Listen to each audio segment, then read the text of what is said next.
గౌరవ హోంశాఖ వర్యులు చెప్పింది, ఈ రాష్ట్రంలో తప్పు జరిగితే ఏటపోతు నడిగేసినోడిని నడి రోడ్డు మీద తన్నుకుంటూ తీసుకుపోతామని. మరి ఆ మాటని డీజీపీ గారు చెప్పలేకపోయారు. ఏంటి సార్, ముద్దాయికి ముసుగు లేకుండా నడి రోడ్డు మీద నడిపించుకు తీసుకెళ్తున్నారంటే ఇంతే, ఈ రాష్ట్రంలో ఇలాగే ఉంటుంది అని అనలేదండి. ఒళ్ళు దగ్గర పెట్టుకొని ఆ జీపులో పెట్రోల్ లేదు, డ్రైవర్ అందుబాటులో లేడు, అందుకే నడిపించాల్సి వచ్చింది, వాళ్ళతో పాటు మేము కూడా నడిచినాం కదా అని అద్భుతమైన పదజాలంతో సమాధానం చెప్పారు. మీలాగా విర్రవిగిపోలా. 5 ఏళ్లే ఉండేది మీరు, వాళ్ళు 62 ఏళ్ళు ఉండాలి. మళ్ళీ మీరు పెంచితే ఇంక 2 ఏళ్ళు పెంచుతారు కదా.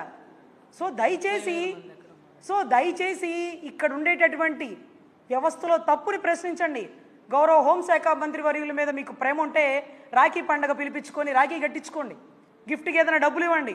అంతేగాని ఆవిడ మేకప్ గురించి మాట్లాడారని చెప్పి మీరు దాన్ని కూడా తప్పు అంటున్నారు. తప్పే, మేమంటే మేకప్లు పూసుకునే టైం ఉండదు, ఆవిడ మేకప్లు వేసుకుని వస్తారేమో, అలా కూడా తప్పని అనకూడదు. అమర్నాథ్ గారు ఎందుకన్నా అన్నామంటే గుడ్డు బాగలు కొడతానందమ్మా, గుడ్డు బాగలు కొట్టిద్దంట, వాడు వీడు అంటుంది. 3 తరాల చరిత్ర ఉందమ్మా రాజకీయ బ్యాక్గ్రౌండ్, అలా వాడు వీడు అనొచ్చా? నేను ఒప్పుకున్నా, మా వాళ్ళు ఒప్పుకోలేదమ్మా, అందుకే అలా మాట్లాడాల్సి వచ్చింది. ఏ రోజున నేను మాట్లాడానా అని ఆయన సమాధానం చెప్పాడు.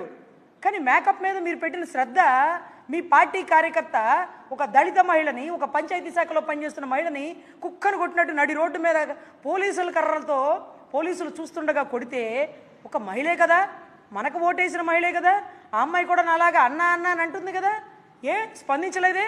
నీ ట్విట్టర్లో పోస్ట్ పెట్టలేదే? ఒక మహిళ మీద దారుణంగా నడి రోడ్డు మీద చేస్తున్న చర్యని ఖండిస్తున్నాను, నేనుండే ఈ రాష్ట్రంలో ఇలా జరగకూడదు అంటూ ఖండించాలి కదన్నా. అక్కడా ఖండించరు. ఈరోజు మేకప్ గురించి రాష్ట్రం మొత్తం స్పందిస్తుంది. మహిళా కమిషన్ చైర్పర్సన్ గారు, అమ్మా మీకు పాదాభివందనాలు. అర్రే, కళ్ళ ముందు నడి రోడ్డు మీద కుడుతున్న వాళ్ళకి సమాధానం చెప్పరు. సుగాలి ప్రీతి తల్లి మీ దగ్గరికి ఎందుకు రాలేదంటే ఆవుదేముందిలేండి అనిందట.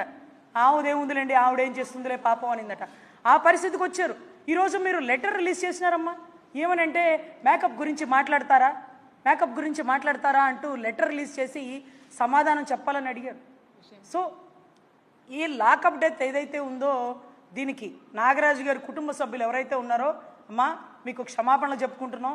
మీ భర్త అనుకోకుండా చేసిన తప్పు అయినప్పటికీ పైనుండేటటువంటి శాఖలు ఎవరైతే ఉన్నారో, కన్సర్న్ డిఎస్పీ గారు, ఏసీపీ గారు, జరిగింది ఏదో జరిగింది, పొరపాటున చెయ్యి తగిలి చచ్చిపోయాడు, గట్టిగా కొట్టే చచ్చిపోయాడు, ఆ కుటుంబ సభ్యులకి ఆ శవాన్ని అప్పచెప్పి క్షమాపణలు అడిగి ఉండొచ్చు. మీ భర్త ఒకవేళ పొరపాటున తప్పు చేస్తే, ఎందుకంటే మీ భర్తకి ఈ విజయవాడ రాష్ట్రంలో, అంటే ఈ విజయవాడ జిల్లాలో మంచి పేరే ఉందమ్మా. కానీ నీ భర్త పేరు చెడగొట్టింది మేం కాదు, ఈ ప్రభుత్వం, ఈ పైన ఉండే శాఖలు. పొరపాటున తప్పు జరిగి చనిపోతే మీరు అడగచ్చు, అభ్యర్థించవచ్చు. ఆ కుటుంబం కూడా మీ బాధని, ఆవేదన అర్థం చేసుకొని ఆ శవాన్ని తీసుకొని ఆ తల్లి ఆర్తనాదాలతో వినిపించుండేది. కానీ నీ భర్త చేసిన తప్పు